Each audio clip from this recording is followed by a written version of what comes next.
Be advised, the opinions and views of the hosts and guests do not reflect those of the station.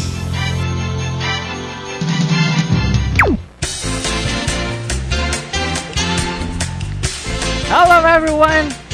It's another fascinating Friday. Good morning to you. We hope you are doing okay. Today, big news and interesting events in this week's business arena. The good news and the bad news. Dominant carrier PLDT has launched the country's cheapest internet service on mobile phone. Meanwhile, Mindanao is in trouble in terms of power supply. My first guest, social entrepreneur Illac Diaz. He is going to share his thoughts and ideas and stories about his social entrepreneurship venture. My second guest is a wedding planner. She started in 2007. Later, we're going to ask, how is her business doing right now? Really, in my top 8, what to do when you get rejected? When somebody turns you down, what do you do? Is there another way to look and feel about it? Finally, way back in high school, remember we said, have this Xerox. We did not actually say, have this photocopied. What's with Xerox company that made it synonymous with photocopying? We got an eye on your business.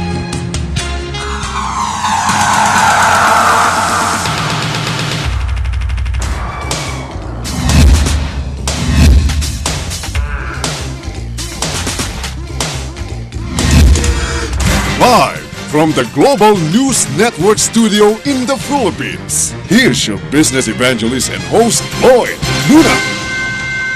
Alright, ladies and gentlemen, let's start the day with good news. Well, this isn't really for everyone, but this can be a start of another good news in the future. So let me address Talk and Text subscribers. There are, by the way, 18 million of you out there, which makes up more than 40% of PLDT wireless business. So this one is really interesting. I have to tell you, this is actually a good news. And the good news is this.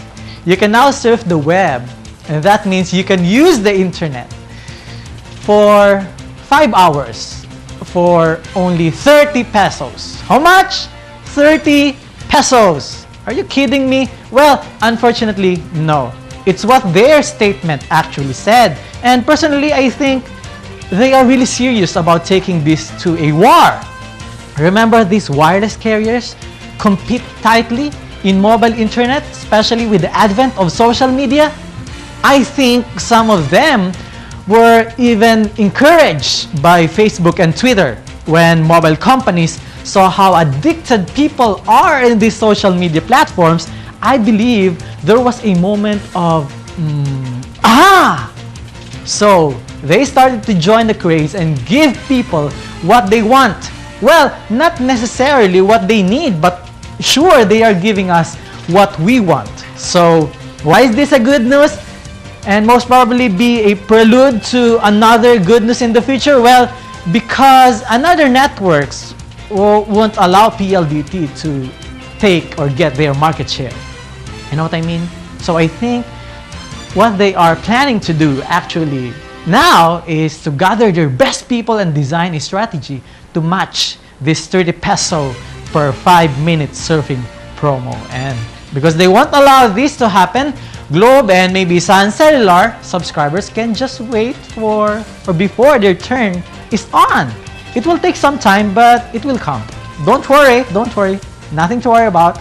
These companies will not sit down just there and watching their subscribers changing their providers. So that's the good news. And the dominant carrier PLDT, or Philippine Long Distance Telephone Company, launched a mobile internet service that makes it more affordable for budget-conscious subscribers. So the name of this product is ConnectNet. That came from the company statement, which was issued this week. So why do you think PLDT is doing this? Because they actually have an agenda called Internet for All. In an ordinary language, that only means internet that are affordable, something that masses can actually afford. So that's the good news for this week. What about the Not in the Mood? Expecting a tight power supply in the fourth quarter, the Department of Energy has started mobilizing short-term solutions for Mindanao, including possible rehabilitation of power plants currently placed under preservation mode. Energy Department Secretary Jose Rene Almendras disclosed they had an emergency meeting to discuss the current power situation in Mindanao. He also said that in that meeting, they talked about preparations being made for the power requirements in the last quarter of the year in the region. But he did not, of course, disclose the details because the secretary said they are still under study.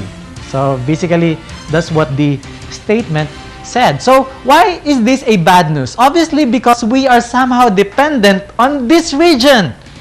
Mindanao is the country's food basket. Remember, anything bad that happens to this region can greatly or gravely affect us.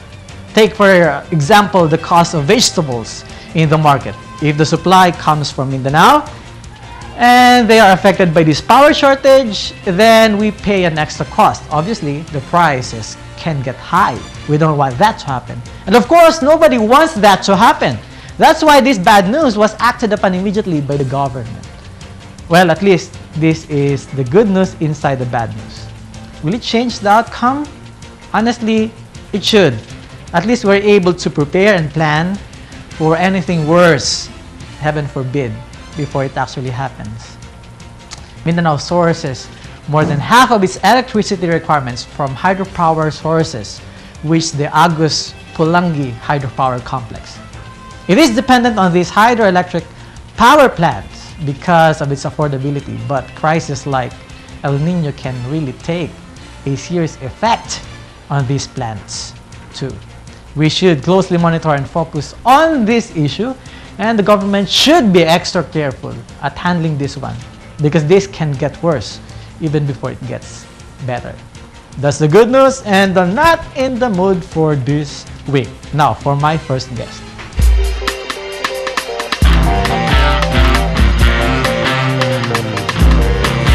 For my first guest, ladies and gentlemen, it's actually a very, very special guest. For one reason, he is not actually here in the studio.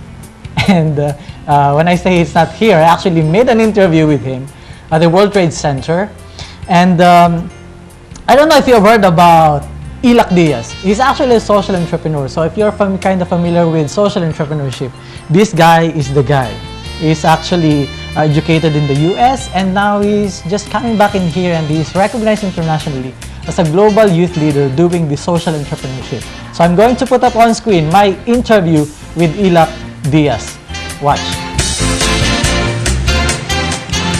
What do we know really about climate change?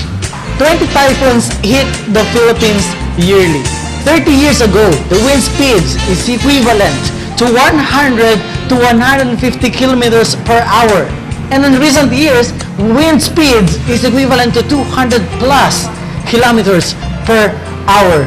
Ladies and gentlemen, this is kind of bothering idea for us. You see, warmer air holds 7% more water. That means for each degree centigrade of warming. And Typhoon Katsana, our local typhoon is called Ondoy, poured down 1 month's average rainfall only in 6 hours. It's very challenging. And today, I am very, very excited to share with you an interview with a very, very good friend of mine. He's actually a very, very popular model and a very, very popular advocate of prevention of climate change, not charter change. Charter change is for politicians. Ladies and gentlemen, Mr. Illac Diaz. Oh, Lloyd. Lloyd, How are you? Kamusta? I'm good. How are you doing? Thanks for interviewing me about my booth. This has been your advocacy for some time, right? I know, I've been asking you to come and listen to more of our program. But it's better that you talk to the right person. Yeah, is this the right person? I mean, this one's the right person? Or maybe I should go to, ladies and gentlemen, Mr. Illac Diaz.